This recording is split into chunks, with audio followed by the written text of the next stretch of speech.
오늘 우리가 같이 볼 하나님의 말씀, 지난주에 이어서 신명기 32장 9절에서 11절 우리 같이 한번 봅니다. 우리 다 같이 신명기 32장 9절에서 12절 다 같이 큰 소리로 합독합니다. 시작. 여호와의 분깃은 자기 백성이라 야곱은 그가 택하신 기업이로다. 여호와께서 그를 황무지에서 짐승이 부르짖는 광야에서 만나시고 호위하시며 보호하시며 자기의 눈동자같이 지키셨도다. 마치 독수리가 자기의 보금자리를 어지럽게 하며 자기의 새끼 위에 너풀거리며 그의 날개를 펴서 새끼를 받으며 그의 날개 위에 그것을 엎는 것 같이 여호와께서 홀로 그를 인도하셨고 그와 함께한 다른 신이 없었도다. 아멘. 오, 아멘. 여기 9절에 보시면은 여호와의 분깃이라고 되어 있죠. 그 자기 백성은 자기 백성이라, 또 야곱은 그가 택하신 기업이다라고 했는데, 여기서 야곱은 한 개인을 얘기하는 것이 아니라 바로 이스라엘을 얘기하는 것이죠. 참고하시고 오늘 말씀을 들으시면 좋겠습니다. 자, 지난주 우리는 하나님이 우리와 어떻게 동행하시는지, 우리를 어떻게 인도하시는지 말씀을 통해서 들었어요. 하나님은 우리를 인도하실 때 눈동자같이 보호하시면서 인도하신다라고 성경은 기록하고 있죠. 또 독수리가 자기 새끼를 정말 훈련시키시듯이 때로는 우리를 강하게도 훈련하시기도 하시고, 때로는 우리를 부드럽게, 아주 또 사랑스럽게, 또 안전하게 우리를 인도하시는 그 하나님이신 것을 우리가 지난 시간 32장 9절 12절 말씀을 통해서 또한 들었습니다. 오늘은 지난주에 이어서 12절 한 절 이 말씀을 중심으로 하나님은 어떤 분이시고 또 우리를 어떻게 인도하시는지 함께 살펴보고자 합니다. 자, 이스라엘 백성들이 광야 시대를 마치고 들어갈 그 약속의 땅은 어디인가요? 우리가 잘 알잖아요. 젖과 꿀이 흐르는 땅, 어디죠? 가나안. 이 가나안 땅이라고 하나님께서 약속하셨습니다. 그런데 이 가나안은요, 이스라엘 백성들에게 있어서 장점만 있는 것이 아니라 단점도 있었다는 거예요. 근데 그 장점과 단점이 한 가지 요인에 의해서 장점과 단점이 똑같다라는 것입니다. 뭐냐면 이 가나안 땅, 이 젖과 꿀이 흐르는 가나안 땅, 약속의 땅, 하나님께서 약속하신 이 땅의 장점은 뭘까요? 여러분, 우리가 들었을 때 이 젖과 꿀이 흐르는 땅이라고 했지만은 실질적으로 가나안 땅은 젖과 꿀이 흐르는 그런 옥토가 아니라는 거예요. 어떤 땅입니까? 아주 척박한 땅. 이 척박한 땅이기 때문에 이 강대국들이 탐내지 못한다는 것이죠. 탐내지 못하는 것이 아니라 탐을 내지 않는 거예요. 왜냐하면 척박한 땅을 차지해봐야 별 쓸모가 없기 때문에. 그러니까 이스라엘 백성들에게 있어서 가나안 땅은요, 척박한 그 환경 때문에 장점이 될 수 있는 것은 그만큼 그 강대국들의 외침이 작다는 것이죠. 그러니까 안전하다는 거예요. 다른 땅들보다.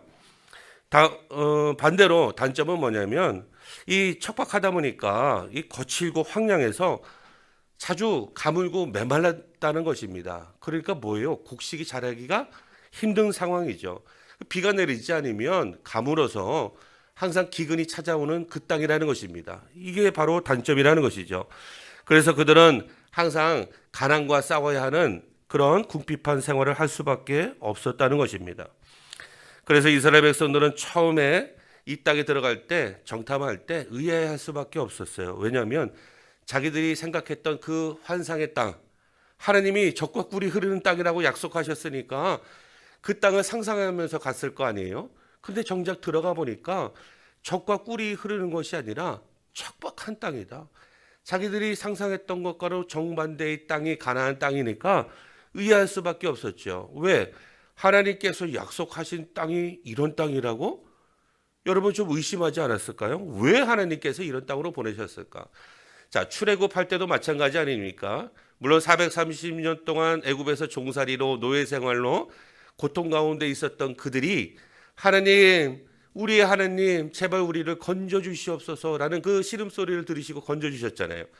출애굽해서 광야로 인도해 주셨는데, 아니 출애굽해서 광야로 인도해 주셨으니까 하나님께서 또 다른 길로 또 인도해 주실 것이지라는 이 믿음을 가지고 살면 좋을 텐데, 애굽에서 벗어난 그 기도 응답, 그런데 그 광야는요, 애굽에서 있었던 생활보다도 더 못한 생활. 그러니까 하나님께 의심할 수밖에 없는 거예요. 이 무슨 얘기냐면요, 인간의 마음이 이렇다는 거예요. 간사하다는 것입니다. 하나님 앞에 제발 여기서 벗어나게 해달라 해서 벗어나게 해줬더니 또 이제는 그 땅이 이제는 하나님께서 우리를 죽이려고 하는가 보다라고 원망불평하는 인간의 모습이 이 오늘 이스라엘 백성들의 모습 속에 다 담겨져 있다는 것이죠. 자, 그렇다면 하나님이 약속하셨던 이 땅, 이 가나안은 어떤 영적인 의미가 담겨져 있을까요? 하나님은 왜 살기 힘든 땅으로 이스라엘 백성들을 인도하셨을까요? 자기 백성들을 왜 이렇게 힘든 땅으로 인도해 주셨을까라는 그런 궁금증이 생기는 것이죠. 여러분, 답은 간단합니다. 만일 물질적으로 풍요한 땅, 애굽이나 아니면 그때 당시에 메소포타미아 문명, 또 유브라데스 강 그 지역 문명으로 인해 가지고 양대 줄기로 인해 가지고 이 문명이 발달했었는데, 만약에 문명이 발달한 지역에 이스라엘 백성들을 만약에 정착시켰다면 어떻게 됐을까요? 이스라엘 백성들도요, 변함없이 세상에 물들어서 자신들의 그 신앙을 유지하지 못하기 때문에 하나님께서 그 가나안 땅으로 일단은 보내셔서 그 땅에서 훈련을 시키시는 거예요. 이 가나안 땅에 들어가기 직전에 광야에서도 40년 동안 하나님께서 그렇게 훈련하시는 거예요. 너희들을 인도하시는 하나님은 유일한 하나님 바로 나다. 나밖에 없다. 그러니까 나만 바라봐라. 나만 의지해라. 나에게만 기도해라. 그러면 내가 너희들을 안전하게 인도해 줄게. 이 말씀이 바로 신명기 32장 9절에서 12절. 이 모세가 이스라엘 백성들에게 이제 마지막으로 고별 설교하는 세 번째 설교의 마지막 결론 부분이 오늘 본문이라는 것입니다. 자, 이 비는요, 이 가나안 땅에서 살아갈 때 가장 중요한 것이죠. 뭐 가나안 땅뿐만 아니라 오늘날 우리나라도 마찬가지 아니에요? 겨울에 비가 안 오고 눈이 안 오면 여러분 어떻게 됩니까? 저수지가 메마르게 되죠. 그럼 가뭄이 오는 거예요. 그러면 농사 짓기가 참 어렵게 되는 것이죠. 그래서 이 척박한 땅, 이 가나안에서 비는 절대적으로 필요했었어요. 그래서 이스라엘 백성들이 그 비가 없는 가나안 땅에서 할 수 있는 것은 무엇일까요? 뭐예요? 뭐 땅을 파서 뭐 저수지를 만드는 거예요? 아니면 우물을 파는 거예요? 뭐예요? 그들이 할 수 있었던 것은 오직 하나님께 기도하는 것밖에 없잖아요. 여러분, 기도하는 것밖에 없습니다.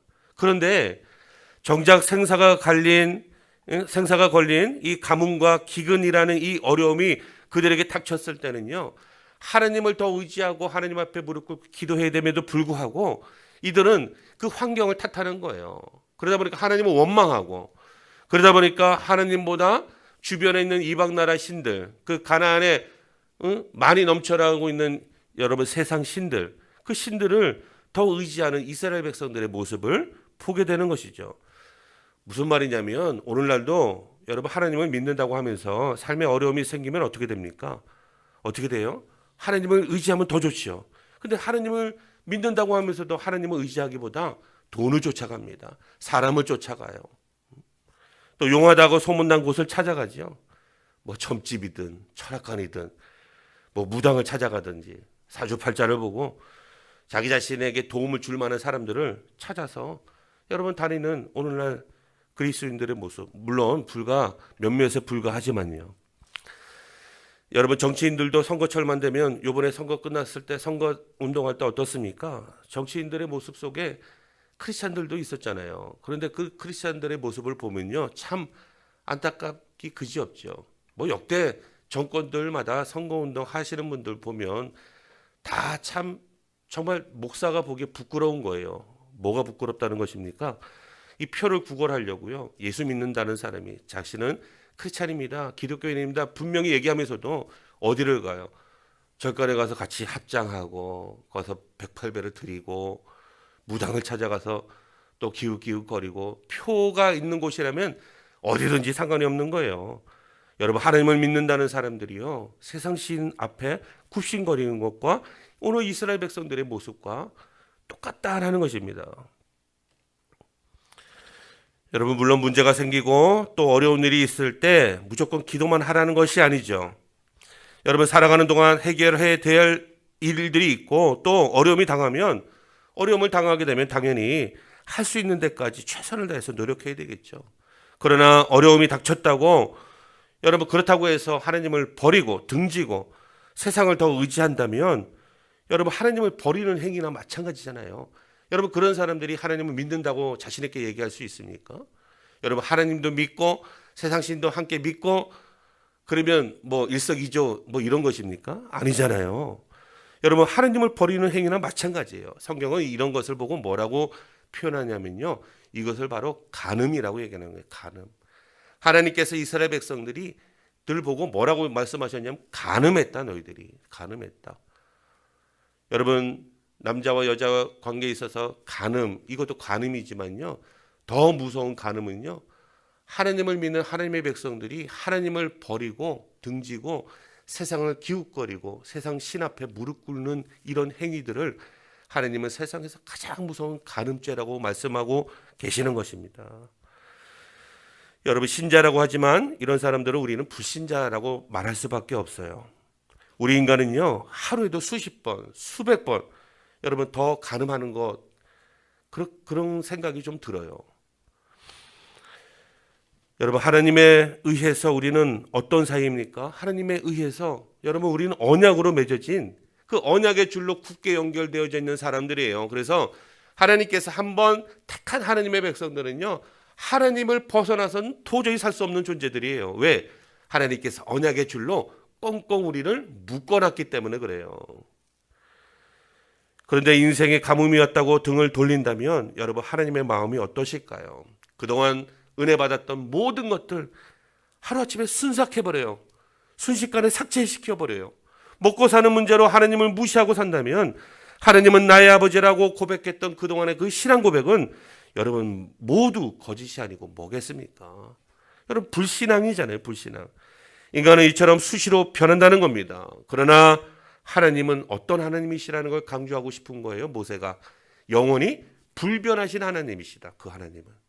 인간은 변하지만 여러분, 우리가 믿는 하나님은, 너희들이 믿는 하나님은 영원히 불변하신 하나님이시라는 것을 모세가 계속해서 이스라엘 백성들이 가나안 땅에 들어가기 전에 강조하고 또 강조하고 있는 거예요. 바로 이것을 여러분, 모세가 이스라엘 백성들에게 마지막으로 고별 설교에서 가장 중점적으로 그들에게 강조하고 있는 부분입니다. 여러분, 하나님이 어떻게 우리를 인도하실까요? 12절에 잘 나타나져 있잖아요. 여호와께서 홀로 그를 인도하셨고, 홀로 그가 누굽니까? 이스라엘 백성들을. 그가 누구예요? 오늘날 예수 그리스도를 믿는 하나님의 자녀들, 이 땅 가운데 살아가고 있는 모든 그리스도인들을 얘기하는 것이죠. 여호와께서 홀로 그 많은 그리스도인들을 인도하셨고 그 그리스도인들과 함께한 다른 신이 없었도다. 믿습니까? 여러분, 지금까지 우리를 인도하신 분이 바로 하나님 한 분이시라는 거예요. 앞으로도 예수 그리스도께서 다시 재림하시는 그날까지 우리를 인도하실 분은 세상에 많은 돈을 가지고 있는 부자들이 아니고 권력가들이 아니고 여러분, 우리를 인도하시는 분은 오직 하나님 한 분밖에 없다는 것을 모세가 우리에게도 가르쳐주고 있는 거예요. 여러분, 하나님은 광야에서 이스라엘 백성들을 인도하실 때 어떻게 인도하셨습니까? 낮에는 구름 기둥으로, 밤에는 불 기둥으로 인도하셨잖아요. 여러분, 다윗은 시편 23편 1절 3절에 이렇게 고백합니다. 여호와는 나의 목자시니 내게 부족함이 없으리로다. 그가 나를 푸른 초장에 푸른 풀밭에 누이시며 쉴만한 물가로 인도하시는도다. 내 영혼을 소생시키시고 자기 이름을 위하여 의의 길로 인도하시는도다라고 고백하고 있습니다. 여러분, 어떻게 다윗이 이런 고백을 할 수 있었을까요? 이런 고백이 어떻게 가능했을까요? 그가 사는 동안에 하나님께서 인도하시는 것을 그가 친히 경험했기 때문에 그런 것이죠. 경험하니까. 여러분, 우리도 어떻게 다윗처럼 고백할 수 있습니까? 살아가는 동안에 하나님의 인도하심을 경험할 때 이런 고백이 나오는 줄로 믿으시기를 축복합니다. 여러분, 하나님이 우리를 인도하시는 방법, 이 방법을 보면요, 성경에서도 보면요, 참 기가 막히고 놀랍죠. 신비하고 놀랍습니다. 여러분, 다윗이 그 인생 중에서 가장 대표적인 사건, 여러분들은 뭐라고 생각하십니까? 바로 다윗과 골리앗과의 싸움 아니겠습니까? 여러분, 이거는 애들도 다 아는 얘기인 것 같아요. 예수 믿지 않는 사람들도요, 세상 사람들도 다윗과 골리앗 사건은 너무나도 잘 알고 있어요. 왜? 역사적인 사건이기 때문에 그렇습니다. 이 장면이 가장 먼저 떠올라요. 여러분, 다윗이 이 엄청난 승리를 할 수 있었던 것은 여러분 무엇입니까? 하나님이 다윗과 함께 하신다는 것을 이 다윗이 확실하게 믿었기 때문에 그래요. 믿고 의지했기 때문에 이런 놀라운 일들이 일어날 수 있었던 것이죠. 그런데 사람이 가만히 있는다고 해가지고요, 하나님이 함께 하시는 것이 아니라는 것입니다. 하나님이 함께 하시는 사람은 따로 있다는 거예요. 자, 지금부터 잘 들어보십시오. 여러분, 다윗이 전에는 직업이 뭐였어요? 사람들이 무시했던 양을 치는 목동이었었잖아요. 그런데 다윗은 그래도 자기 자신의 그 주어진 일에 불평불만하지 않았어요. 자기 형들이 있었지만 형들은 잘 나가는, 또 얼굴도 잘생겼는지 못생겼는지 모르겠지만 어쨌든 성경에서는 아주 그래도 용모도 다 준수하고 사회적으로도 또 인정받는 그런 위치에 있었던 것 같아요. 그러니까 사무엘이 그 아버지 이새를 찾아가지고 너희 자녀들 중에, 자식들 중에 왕으로 세울 만한 자들을 앞에 세워라. 그럼 내가 이렇게 보고 하나님께서 이 사람이다 싶으면 그 사람에게 내가 기름 부어서 왕을 세우겠다. 그랬더니 양치기 목동은 다윗은 제외시켜 놓고 나머지 형제들만 그 사무엘 앞에 다 세웠던 거 아니겠습니까? 모두 다 용모가 준수해요. 세상적으로 인정받는 사람들 같았어요. 그러니까 자신 있게 내세웠던 것 같아요. 여기서 안타까운 것은 아버지의 편애가 있다는 거. 참 그 부분이 좀 마음이 좀 상당히 아픈데, 여러분, 외모로 평가하고 사람의 어떤 됨됨이 실력으로 평가하고 이 사람이 갖고 있는 직업이나 처지를 가지고 좀 많이 따지는 그런 모습이 좀 안타까움은 있지만, 어쨌든 이 모든 것들도 하나님께서 하시는 일이기 때문에 여러분, 다윗은 자기에게 주어진 그 목동의 일, 냄새나는 그 일, 여러분 그 일 불평불만하지 않았다는 거예요. 최선을 다했음을 우리가 성령을 통해서 알 수 있잖아요. 무엇을 보고 합니까? 자기가 지키고 있는 그 양떼 무리들 안전하게 지켜야 되잖아요.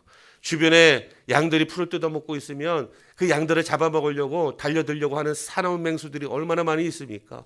그 맹수들로부터 자기 양들을 지켜내기 위해서, 왜? 자기가 맡고 있는 그 일에 최선을 다하기 위해서 자기는 강가에 가서 조그마한 조약돌 같은 것을 골라가지고 잘 날아갈 수 있는 거, 그런 것들을 가지고서 선별해서 물맷돌질 하는 이 훈련을 했잖아요. 열심히 최선을 다해서 훈련했습니다. 여러분, 결국 사나운 맹수들이 그 양들을 물어가려고 할 때 달려들어 가지고 어디서 내 양떼들을 잡아먹냐고 하면서 곰이든 사자든 상관없이 달려들어 가지고 그 입에서 양새끼들을 빼내오는, 여러분 지켜내는, 여러분 악착같이 싸워서 양들을 지켜내는 그런 모습들을 우리가 성경의 기록을 통해서 알게 되지 않습니까? 여러분, 다윗이 그렇게 할 수 있었던 것은 무엇일까요? 여러분, 우리가 다윗처럼 믿음을 가지고 지금 사자한테 달려들면 이길 수 있습니까? 우리는 그렇게 못하잖아요. 여러분, 그렇게 할 수 있었던 것은요, 하나님께서 함께 하셨기 때문이라고 다윗이 그렇게 고백하고 있잖아요. 내가 힘이 있어서, 능력이 있어서 사자들로부터, 곰들로부터, 내가 사나운 맹수들로부터 내 양떼를 지켜냈다고 고백하는 것이 아니라요, 나와 함께 하나님이 하셨기 때문에, 하나님이 나와 함께 하셨기 때문에 내가 그 일을 할 수 있었다라고 고백하고 있잖아요. 하나님은 이런 사람과 함께 하신다는 것입니다. 하나님이 함께 하시면 여러분, 자기가 생각지도 못한 놀라운 실력들을 이 다윗처럼 발휘할 때가 있다는 거예요. 사랑하는 성도 여러분, 하나님께서 우리를 여러분 아무렇게나 이 땅에서 적당히 살다가 오라고 보내지 않으셨다는 사실을 좀 깨달으시기를 축복합니다. 여러분, 한 사람 한 사람을 통해서 하시고자 하시는 그 하나님의 뜻과 계획과 목적이 있다는 거예요. 그 목적을 따라서 하나님께서 그 사람 한 사람을 세심하게 살피시고 눈동자같이 지키시며 보호하시고 여러분 안위하시고 독수리 새끼처럼 여러분 훈련시키듯이 훈련시켜 가시면서 그 사람의 잠재력, 다윗의 잠재력, 그 잠재력을 이끌어내 가지고 그 잠재력이 뭘까요? 믿음이잖아요. 믿음을 이끌어내셔서 여러분 적장 그 골리앗 앞에서도 당당하게 내가 한번 맞서 싸워보겠습니다. 나가는 거 아니겠어요? 그들이 무기를 들고 무섭게 나에게 달려들지만 나는 나에게 가진 것은 뭡니까? 오직 만군의 여호와 하나님의 그 이름을 가지고 나가 싸우는 그 믿음을 하나님께서 이끌어내시는 것을 보셨잖아요. 여러분 우리 한 사람 한 사람을 통해서 오늘 이 자리에 함께한 우리 자녀들 한 사람 한 사람을 통해서 하나님께서 하시고자 하시는 그 뜻과 계획과 목적이 있다는 사실을 분명하게 깨달으시기를 축복합니다. 여러분 그것이 무엇인지 우리는 아직 잘 알지 못하죠. 그러니까 하나님께 우리가 날마다 기도해야 됩니다.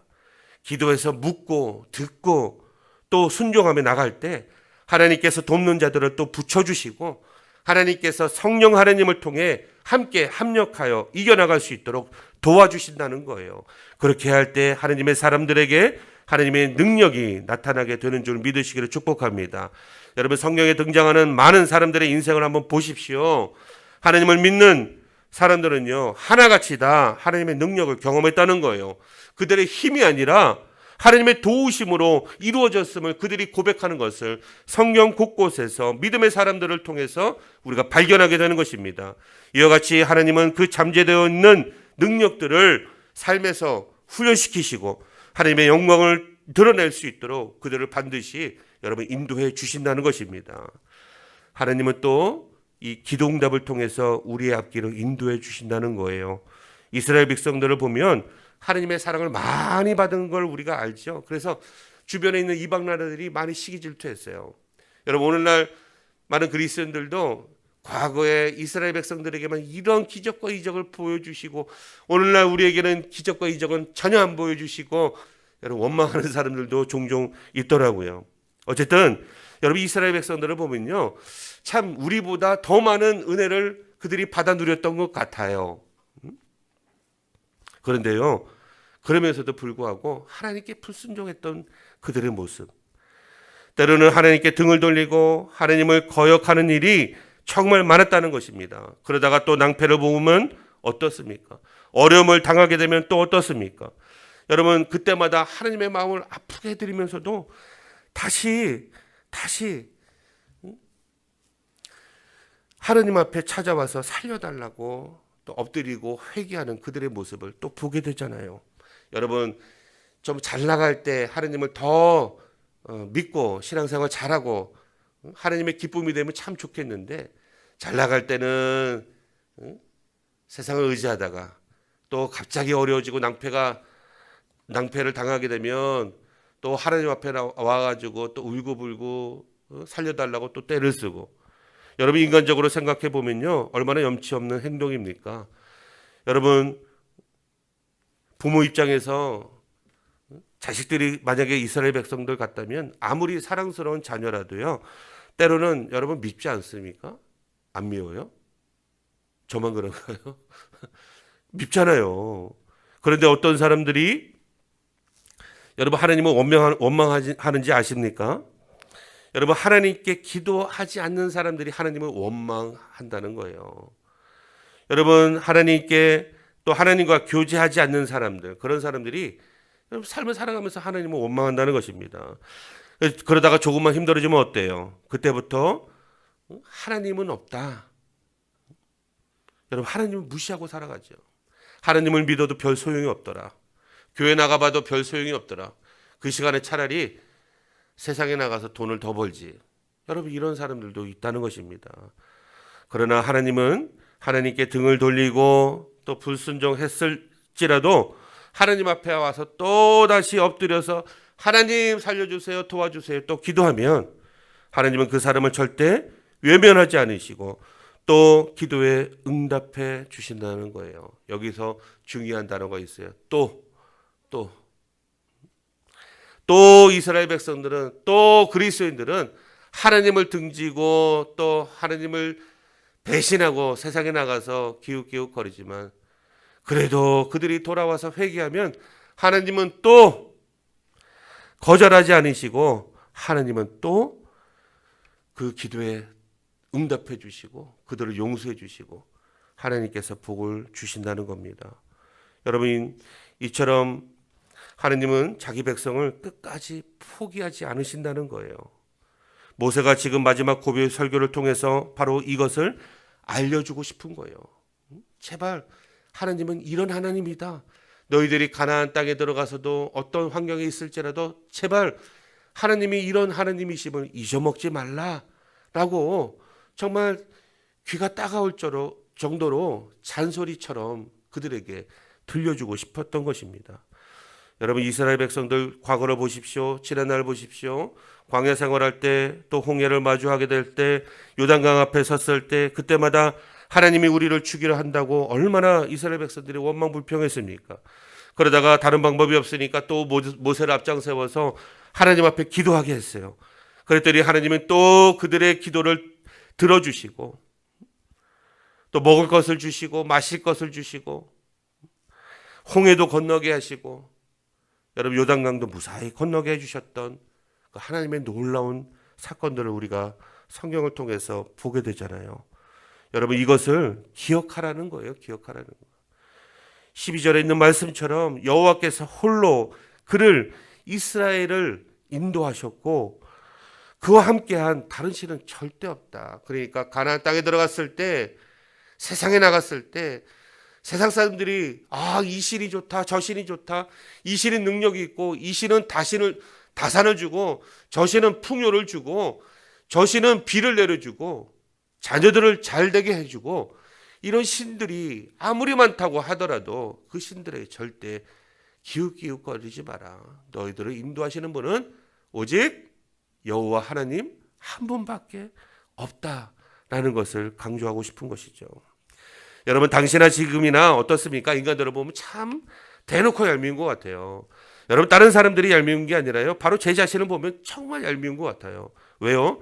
하나님이 채워주실 때는 기뻐하다가 하나님이 조금만 힘든 상황 마주하게 되면요, 하나님이 그런 상황을 마주하게 하신 것은 아닌데 제 입장에서 하나님 왜 이렇게 힘든 상황을 제가 마주하게 하십니까? 라고 그런 상황이 닥치게 되면 여러분, 갑자기 인상이 펴졌다가 어떻게 돼요? 쭈글쭈글해지는 거예요. 걱정과 근심이 몰려옵니다. 여러분, 땅이 꺼질 듯한 한숨을 쉬기도 해요. 그런데요, 그럼에도 불구하고 하나님은요, 비록 실수하고 잘못하고 죄지은 사람일지라도 하나님 앞에 겸손하게 엎드려서 하나님 제가 잘못했어요, 주님 용서해 주세요 라고 기도하고 하나님 이 문제를 좀 해결해 주세요 라고 기도하면요, 하나님께서는 반드시 그 기도를 또 들어주신다는 것입니다. 우리가 하나님 앞에 내세울 것이 전혀 없는데도 불구하고 하나님께 돌아와서 기도하면 우리 하나님은 기도에 응답해 주시고 우리의 앞길을 인도해 주신다는 것입니다. 여러분, 믿음의 기도는 연약한 나를 하나님의 손에 꼭 붙들리게 하는 힘이 있다는 거예요. 여러분, 자신뿐만 아니라 자녀들을 위해서 기도할 때, 여러분 이따가 함께 기도할 때 이렇게 기도하십시오. 하나님, 제 자신이 하나님 손에 꼭 붙들려 있게 하여 주시옵소서. 우리들의 이 자녀들이 하나님 손에 꼭 붙들려서 살아가게 하옵소서라고 여러분 기도해 주시기를 바라겠습니다. 사랑하는 성도 여러분, 기도하는 사람만이 하나님의 인도하심을 받을 수 있다는 거예요. 맞잖아요. 기도하는 사람만이 하나님의 인도하심을 받을 수 있죠. 교회 나와서 기도하면 정말 좋겠지만 여건상 안 될 수도 있잖아요. 그럴 때 여러분 각자 있는 위치에서 여러분 5분이든 10분이든 좋아요. 하나님 앞에 전심을 다해서 한번 기도해 보시기를 바랍니다. 그러면 하나님께서 여러분들의 기도를 들어주시고 여러분들의 앞길도 인도해 주실 것입니다. 마지막으로 하나님은 자기의 십자가를 지고 사는 자의 앞길을 인도해 주신다는 거예요. 무슨 말입니까? 신앙생활은 곧 뭐냐면 십자가를 지고 가는 생활이에요. 십자가, 그 예수님이 지신 십자가, 그 엄청난 그 비극의 현장, 비통의 현장, 내가 그 십자가를 어떻게 지고 가겠어? 라고 생각하시는 분들도 많아요. 여러분, 그런데 예수님께서요, 마가복음 8장 34절에 이렇게 말씀하십니다. 아무든지 나를 따라오려거든 자기를 부인하고 자기 십자가를 지고 나를 쫓을 것이니라 라고 말씀하고 있습니다. 자기 십자가란 예수님께서 골고다 언덕에 올라가시면서 많은 인생들의 모든 인생들의 죄를 다 짊어지시고 지고 가셨던 그 십자가, 그 십자가일까요? 여러분, 예수님이 지셨던 그 십자가는요, 예수님만이 지실 수 있는 십자가예요. 그럼 오늘 여기 예수님께서 말씀하신 자기 십자가가 뭡니까? 여러분, 자기 십자가는 오직 나만이 질 수 있는 거, 저와 여러분들 자신 한 사람 한 사람만이 질 수 있는 그 십자가, 그 십자가가 뭘까요? 여러분, 공직에 있는 분이든 사업하시는 분이든 가정생활 하시는 분이든 학생이든 취준생이든 직장인이든 지금 내가 하고 있는 그 일이 바로 내 십자가임을 기억하고 그 일에 항상 최선을 다하고 성실하게 임하면 그것이 바로 자기 십자가라는 것입니다. 나의 직업이 무엇이든 내가 하는 일이 무엇이든 다윗처럼 양치기 목동일지라도 그것이 사회적으로 악을 끼치는 일이 아니라면 손대는 모든 일을 통해서 하나님께 영광을 올려드리는 것이 바로 자기 십자가를 지고 가는 것입니다. 그것이 바로 그리스도인으로서의 자기 십자가를 지는 사명자의 모습인 거예요. 하나님은 바로 이런 사람을 하나님의 길로 인도하신다는 말입니다. 바울 역시 어때요? 자신의 십자가가 뭡니까? 복음 전도 사명이 자신의 십자가라는 것을 깨닫고 이 복음 전파하는 일에 있어서 자기 생명도 아끼지 아니하고 가는 곳마다 돌로 맞아 죽을지언정 감옥에 갇힐지언정 여러분 끝까지 자기 생명 다하는 그날까지 자기 십자가인 이 복음 전도 사명에 최선을 다했던 그의 모습을 우리가 사도행전을 통해서도 보게 되지 않습니까? 여러분, 그럴 때 어떻게 했습니까? 성령 하나님께서 그 바울의 가는 그 앞길을 인도해 주셨고, 여러분 여러 가지 위협으로부터도 지켜주셨던 그 놀라운 일들을 우리가 보지 않습니까? 여러분, 하나하나 다 돌봐주신다는 거예요. 어떨 때 자기 십자가를 지고 갈 때 하나님께서 인도해 주시고 하나님께서 책임져 주신다는 것입니다. 말씀을 정리합니다. 여러분, 하나님께서는 왜 당신의 사랑하는 자녀들에게 굳이 이 광야 생활을 여러분 하게 하실까요?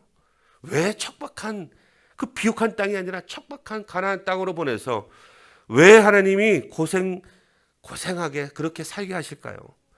왜 이방인들로부터 공격을 받게도 하시고 여러분 왜 어려움을 겪게도 하시는 것일까요? 그것은 바로 거기에서 하나님이 어떤 하나님이신지 보여주시려는 하나님의 뜻이 있다는 겁니다. 뜻이 있다는 것. 그런데 우리 인간은 어때요? 고생하는 거 싫잖아요. 힘든 거 싫잖아요. 훈련받는 거 싫잖아요. 그런데요, 저번 주에도 말씀을 드렸듯이 하나님은 우리가 병아리가 아니라는 거예요. 하늘을 나는 제왕, 독수리 같은 존재라는 것입니다. 그러니까 독수리가 자기 새끼를 훈련시킬 때 너는 병아리가 아니야. 너는 장차 독수리가 될 존재니까 독수리가 될 훈련을 받아야 돼. 하나님도 마찬가지예요. 세상에 나가서 모델이 되어야 되기 때문에 하나님의 사람으로서 쪽팔리게 살지 말고 세상에 나가서 그리스도인으로 당당하게 살라고, 믿음을 가지고 살라고, 너의 하나님이 이 세상을 창조하신 하나님이라는 걸 믿고 내가 처해져 있는 어떤 상황이 안 좋을지라도 나를 주관하시는 분은 하나님이심을 분명하게 깨닫고 그 하나님을 믿는 믿음으로 살아가라고, 그러기 위해서 이런 훈련을 받아야 된다고, 그것을 깨달으라고 우리를 광야로 보내시기도 하시고 척박한 가나안 땅으로 보내시기도 한다는 거예요. 여러분, 하나님이 함께 하심을 보게 하려는 거예요. 하나님의 구원을 보게 하려는 거예요. 하나님께 능력이 있음을 보게 하려는 것입니다. 하나님만의 유일한 하나님이심을 알게 하려고 하시는 거예요.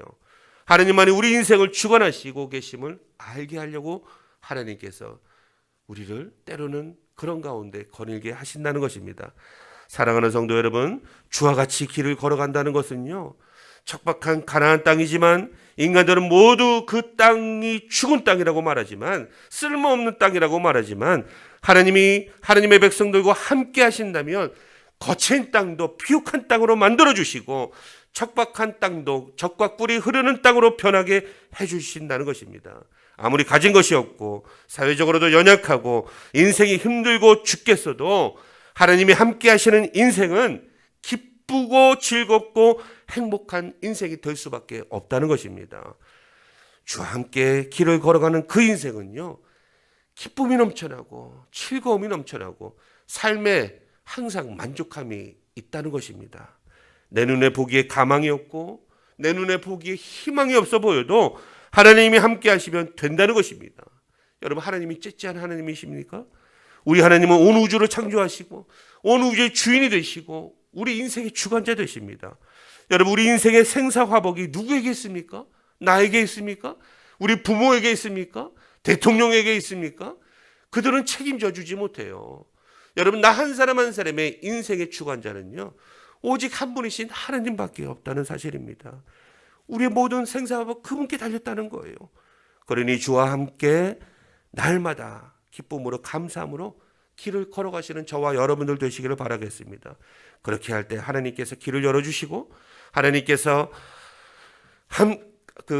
하시는 모든 일들을 우리 한 사람 한 사람이 경험하게 된다는 것입니다. 12절에 있는 말씀이 오직 우리의 길을 인도하시는 분은 하나님이심을 강조하는 거잖아요. 오직 한 분밖에 없어요. 우리는 연약한 인생들입니다. 여러분, 세상에 아무리 잘난 사람이라도 아무리 높은 권력을 갖고 있어도 권세가 하늘을 찌를 듯 해도요, 그 인생을 주관하시는 분은 누구입니까? 오직 살아계신 우리 아버지 하나님 한 분밖에 없다는 것입니다. 그 하나님께서 우리에게 먼저 다가오셔서 나를 사랑한다고 고백하시고 영원히 함께 하자고 손을 내밀어 주시고 함께 걸어가자고 손을 내밀어 주시고 우리를 자녀 삼아 주셨습니다.